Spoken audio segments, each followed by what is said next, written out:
Hello friends, તમારું સ્વાગત છે મારી ચેનલ કુક વિથ બેલામાં. આજે આપણે બનાવીશું જાંબુન શોર્ટ્સ. તો સૌથી પહેલાં મેં અહીંયા 250 ગ્રામ જાંબુ લઈ લીધા છે. હવે આપણે જાંબુને આવી રીતે કટ કરી લેશું અને જે એની અંદરનો ઠળિયો હોય એ આપણે કાઢી લેવાનો છે. આ રીતે આપણે બધા જાંબુને કટ કરી લેવાના છે અને એના ઠળિયા કાઢી લેવાના છે.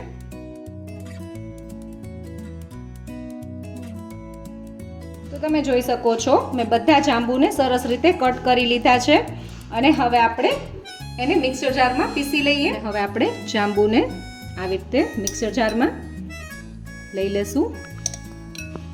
આપણે થોડું સંચળ પાવડર નાખશું. આપણે અત્યારે થોડું જ સંચળ પાવડર નાખવાનું છે. એની સાથે હું અહીંયા થોડા ડ્રાય મિન્ટના લીવ્સ એટલે કે ફુદીનાના પાન એડ કરીશ. તમે આમાં ફ્રેશ બી યુઝ કરી શકો છો. આપણે 2 ચમચી જેટલી ખાંડ એડ કરીશું. સ્વીટનેસ છે એ જાંબુની ક્વોલિટી ઉપર ડિપેન્ડ કરે છે. જો તમારા જાંબુ થોડા વધુ ખાટા હોય તો તમે થોડી સાકર વધુ બી એડ કરી શકો છો. એની સાથે જ આપણે થોડા આઈસ ક્યુબ એડ કરીશું. તમારે જો આમાં થોડું પાણી એડ કરવું હોય તો તમે એડ કરી શકો છો, પણ મેં અત્યારે આઈસ ક્યુબ જ થોડા વધુ લીધા છે. અને હવે આપણે ક્રશ કરી લઈએ.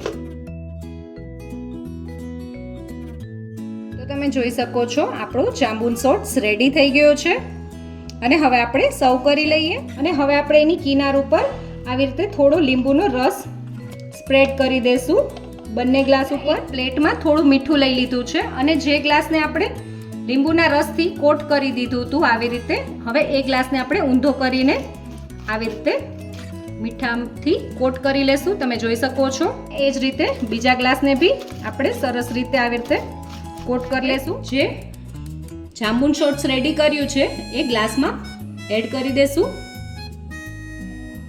અને મેં પહેલાં જ જાંબુન શોર્ટ્સ જ્યારે બનાવ્યો હતો ત્યારે એમાં સંચળ થોડું ઓછું એડ કર્યું હતું. એનું એ રીઝન છે કે આપણે આવી રીતે મીઠું એડ કર્યું છે, તો તમે જ્યારે જાંબુન શોર્ટ્સ પીશો ત્યારે આવી રીતે મીઠાનો ટેસ્ટ તમને મોઢામાં આવશે. એટલે આપણે પહેલેથી જ સંચળ થોડું ઓછું એડ કરવાનું. તો તૈયાર છે જાંબુન શોર્ટ્સ. આવા જ નવા વિડીયો માટે મારી ચેનલ કુક વિથ બેલાને સબસ્ક્રાઇબ કરો.